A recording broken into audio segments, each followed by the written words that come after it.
అందరికి నమస్కారం. మనకి రీసెంట్గా మనకి టీ20 వరల్డ్ కప్లో చూసుకున్న, అంతకుముందు టీ20స్లో చూసుకున్న మనకి కెప్టెన్గా రోహిత్ శర్మ ఉండేవాడు. దాని తర్వాత వైస్ కెప్టెన్గా చూస్తే మనకి హార్దిక్ పాండ్యా ఉండేవాడు. సో అయితే రీసెంట్గా మనకి రోహిత్ శర్మ కెప్టెన్సీ బాధ్యతల నుంచి దాంతోపాటు రిటైర్మెంట్ ఇచ్చాడు టీ20స్కి. మరి దాని తర్వాత మన ఇండియా టీం కెప్టెన్ ఎవరు అంటే ప్రతి ఒక్కళ్ళు అనుకునేది హార్దిక్ పాండ్యానే వస్తాడని అయితే మనం అందరం అనుకున్నాం. అయితే మనకి కొన్ని ట్రస్టెడ్ వెబ్సైట్స్ నుంచి, అలాగే ఈవెన్ మనకి మన టైమ్స్ ఆఫ్ ఇండియా కూడా ఒక న్యూస్ అయితే బయటకు వదిలింది. అదేంటి అంటే మనకి కెప్టెన్గా సూర్యకుమార్ యాదవ్ని తీసుకొచ్చే ఛాన్స్ ఉందని చెప్పేసి ఒక న్యూస్ అయితే బయటకు వదిలారు వాళ్ళు. సో అయితే మరి దీని మీద ఇది అసలు ఒకవేళ సూర్య వస్తే ఇది కరెక్టేనా ఇండియా టీంకి అంటే, సో దాని గురించి మనం మాట్లాడుకుంటే ఒకసారి. సో ఇది ఒక మంచి మూవ్ అని అయితే చెప్పాలి. ఎందుకంటే మనకి హార్దిక్ పాండ్యా చూసుకున్నట్టయితే ఒక కెప్టెన్గా హార్దిక్ పాండ్యా సెట్ అవ్వడం అనేది నా ఫీలింగ్. ఎందుకంటే ఇప్పుడు హార్దిక్ పాండ్యా ఉన్నాడంటే ఎప్పుడు సిరీస్ మధ్యలో కూడా తనకి గాయం అయిపోయి బయటకు వెళ్ళిన సందర్భాలు చాలా ఉన్నాయి. సో దాంతోపాటు అతని ఫిట్నెస్ లెవెల్ కూడా సరిగ్గా అప్పుడప్పుడు సరిగ్గా ఉండవు. సో కాబట్టి తను ఫిట్నెస్ మెయింటైన్ చేయాలా, దాంతోపాటు అతను బౌలింగ్ చేయాలా, బ్యాటింగ్ ఆడాలా, దాని తర్వాత తన ఫిట్నెస్ మీద కాన్సన్ట్రేట్ చేయాలా, దాని తర్వాత టీమ్ కెప్టెన్సీ మీద కాన్సన్ట్రేట్ చేయాలి. ఇవన్నీ దాంతోపాటు మళ్ళీ ఓడిఐస్లో కూడా ఆడాలి. సో ఇవన్నీ ఒక ప్లేయర్ చేయాలంటే చాలా కష్టం. ఈవెన్ మనం రీసెంట్గా ఓడిఐ వరల్డ్ కప్లో కూడా చూసుకున్నాం, మధ్యలో ఇంజూరీ అయిపోయి బయటికి వెళ్ళిపోయాడు. సో అలాంటి సిచ్యువేషన్స్ రాకూడదు ఒక కెప్టెన్ అంటే. ఒక కెప్టెన్ అంటే మనకి ఫస్ట్ నుంచి చివరి వరకు ఒక సిరీస్ తీసుకున్నా, లేదంటే ఆ టీ20 ఫార్మాట్లు మొత్తం చూసుకున్నా కానీ పూర్తిగా ఆడాలి. కానీ హార్దిక్ పాండ్యా ఎప్పుడు ఇంజూరీ అవుతాడో తెలియదు, ఎప్పుడు బయటికి వెళ్ళిపోతాడో తెలియదు. సో కాబట్టి అతను పక్కన పెట్టి మనకు సూర్య ఉన్నాడు. సూర్య ఎలా అంటే ఎప్పుడు కూడా సిరీస్ మధ్యలో వెళ్ళిపోయిన సందర్భం లేదు. సో ఇంజరీస్ కూడా చాలా తక్కువే, ఈవెన్ ఒకసారి అయినట్టుంది. సో అయితే ఇలాంటి సూర్యని, దాంతోపాటు సూర్య చూసుకున్నట్టయితే టీ20స్లో మాత్రమే ఆడతాడు. మేబీ కొన్ని సందర్భాల్లో ఓడిఐ వరల్డ్ కప్ అలాంటి సందర్భాల్లో మనకి ఇక్కడ వరల్డ్ కప్లో ఓడిఐస్లో కూడా ఆడాడు. దాని తర్వాత ఇప్పుడు టెస్ట్ మ్యాచ్లో చూసుకున్నట్టయితే ఖచ్చితంగా ప్లేస్ అనేది రాదు మ్యాక్సిమం. సో అయితే ఓడిఐస్లో ఏమన్నా వచ్చిద్దా అనుకుంటే, ఓడిఐస్లో కూడా శ్రేయస్ అయ్యర్ మిడిల్ ఆర్డర్లో ఉన్నాడు, దాని తర్వాత కేఎల్ రాహుల్ ఉన్నాడు, దాని తర్వాత రిషబ్ పంత్.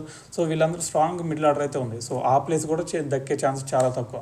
సో కానీ హార్దిక్ పాండ్యా చూసుకుంటే ఖచ్చితంగా ఓడిఐస్లో ఆడాలి, టీ20స్లో ఆడాలి.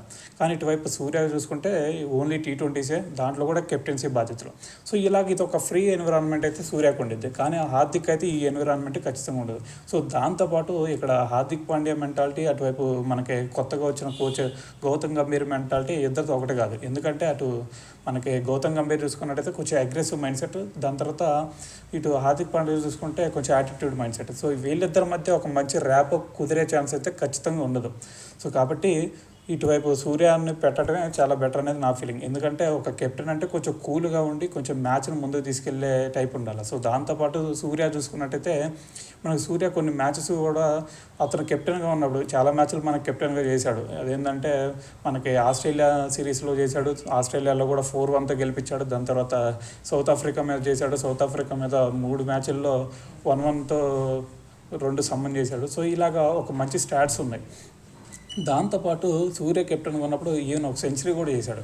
సో అతని బ్యాటింగ్ కూడా చాలా మంచిగా ఉంది. కానీ ఇటువైపు హార్దిక్ పాండ్యా చూసుకుంటే అతని బ్యాటింగ్లో లాస్ట్ టైం చూసాం ముంబై ఇండియన్స్ మ్యాచ్లో కూడా, సో అంత బ్యాటింగ్ కూడా సరిగ్గా చేసిన సందర్భం లేదు.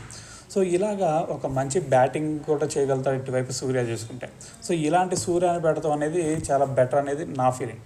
సో అయితే దాని తర్వాత మనం మాట్లాడాల్సింది ఏంటి అంటే, ఇటువైపు మనకు వచ్చేసరికి సూర్య చూసుకున్నట్టయితే ఓన్లీ టీ20s కెప్టెన్గా ఉంటాడు. దాని తర్వాత ఒక ఫార్మాట్ ఆడతాడు కాబట్టి, సో ఈవెన్ ఐపీఎల్లో కూడా తనకి మంచి స్టాట్స్ ఉన్నాయి. సో మ్యాచ్ను ముందు తీసుకెళ్లే ఛాన్సెస్ ఎక్కువ కనిపిస్తున్నాయి. కానీ ఇటువైపు హార్దిక్ పాండ్యా బ్యాటింగ్, బౌలింగ్, దాని తర్వాత ఫీల్డింగ్, ఫిట్నెస్, దీని తర్వాత కెప్టెన్సీ, ఇవన్నీ బాధ్యతలు ఒక్కడే చేయాలంటే చాలా కష్టం. సో అది ఫ్యూచర్ టీమిండియాకి కూడా చాలా కష్టం అయిపోయింది. మళ్ళీ ఒక కెప్టెన్ అయిపోయిన తర్వాత ఇంకో కెప్టెన్, సో అతను ఇంజూరీ అయిపోతే ఇంకో కెప్టెన్, ఇలా తీసుకురావాల్సి వచ్చింది. అదే సూర్య లాంటి ఒక బ్యాట్స్మెన్ పెడితే సో అది చాలా పాజిటివ్గా ఉండే ఛాన్స్ ఉంది. సో దాని తర్వాత ఇది 2026 వరకు అయితే ఇది కొనసాగిద్ది సూర్య టెన్యూర్ అయితే. సో దాని తర్వాత గౌతమ్ గంభీర్ కూడా అంతే, 2026 వరకు అయితే, టీ20 వరల్డ్ కప్ వరకు అయితే ఇద్దరిది టెన్యూర్ అప్పటితో కంప్లీట్ అయిపోయింది.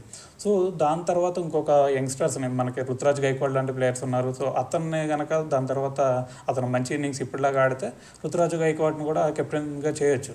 సో ఈవెన్ ఇప్పుడు 35 మనకి రేపు మనకి టీ20 వరల్డ్ కప్ అయ్యేసరికి 35 years వస్తాయి ఎట్టాగో సూర్యకి. సో తర్వాత ఆటోమేటిక్గా 2-3 yearsకి రిటైర్మెంట్ అవుతాడు. సో ఆ టైంలో మనకి రుతురాజ్ గైక్వాడ్ లాంటి ఒక యంగ్స్టర్స్ని కనుక కొంచెం కెప్టెన్గా మనం పెట్టేస్తే సెట్ అయిపోయింది.